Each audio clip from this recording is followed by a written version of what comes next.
আপনার পরিচয় দিয়ে আপনি একটু কথা বলেন। আসসালামু আলাইকুম।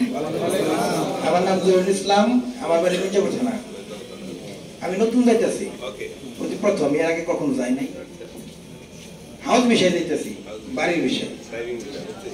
যে নিতে সে তো মনে করেন মার্শাল্লাহ টাকা 3-4 লাখ নিয়ে ফেলাইছে, নিয়ে খানা দানা জামা কাপড় মনে করেন যে সবকিছুই দিব।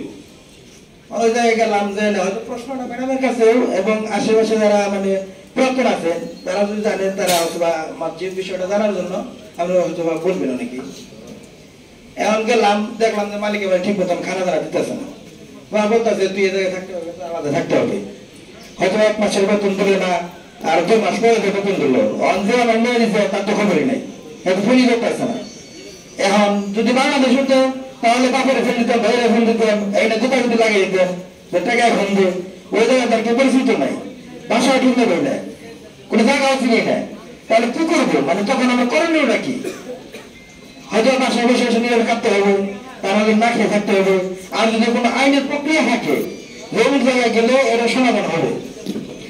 মানে এই জায়গাটা তো আসলে আমরা কিন্তু সুখের জায়গায় আছি, টাকা দিয়ে আছি, 300 বা 600 বা 1000 টাকা দিয়ে সবাই থেকে ঢুকছি। ঢোকার অর্থ হলো আমি যদি কামা দিতাম, 3 দিন যদি কাজ করতাম, 3-1500 টাকা হতাম।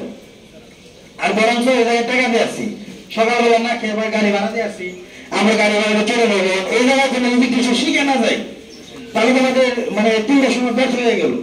আর যে কিছু শিখে নেই, বিদায় রাখতেছি, ফাঁকে যেতেছে, কোনো চাচা নাই, বাপ নাই, ভাই নাই, বন্ধু নাই, বান্ধব নাই, কেউ আমাদের চিনি না, কেউ আমাদের জানে না, আমরা কাউকে চিনি না, তাদের কথাও বুঝতে পারবো না। তাদের বউ মারা যেমন হাওয়া করে কথা বলে, কথা বলছে, তাদের সাথে আমাদের ইশারায় কথা বলতে হবে, তারা কি বলে ইশারায় বুঝতে হবে। এখন আমাদের মূল উদ্দেশ্য যেটা, যে বেতন না। অনেকের সঙ্গে 6 মাস ধরে মালিক বেতন দিতেছে না, কেউ বলে বেতন দিতেছে না, বাড়িতে তারা টাকা পাঠাতে হইতেছে না। এমন তো অনেকের ছুটি করে গেছে, অনেকের বউ বাচ্চারা না খেয়ে রয়েছে, আমাদের নিজের চোখে দেখা।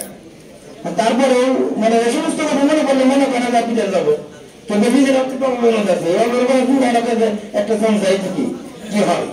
আর সেই কি একটা বন্ধু এলাকার যদি কেউ থাকে, আমার প্রশ্ন এটাই যে আমরা এই ধরনের কোনো বিপদে পড়ি, আমাদের সাথে কথা ছিল একটা, হয়ে গেছে আর একটা, বা আঁকামাদের কথা ছিল, আঁকামা দিতেছে না, বা আমাদের বেতন দিতেছে না, তখন আমরা কি করতে পারি? কোনো আইনের প্রক্রিয়া যদি থাকে সেই বিষয়টা ম্যাডাম বাকি যদি থাকেন তাহলে আমাদের বলে দেবেন, আমরা সবাই শিখে গেলাম।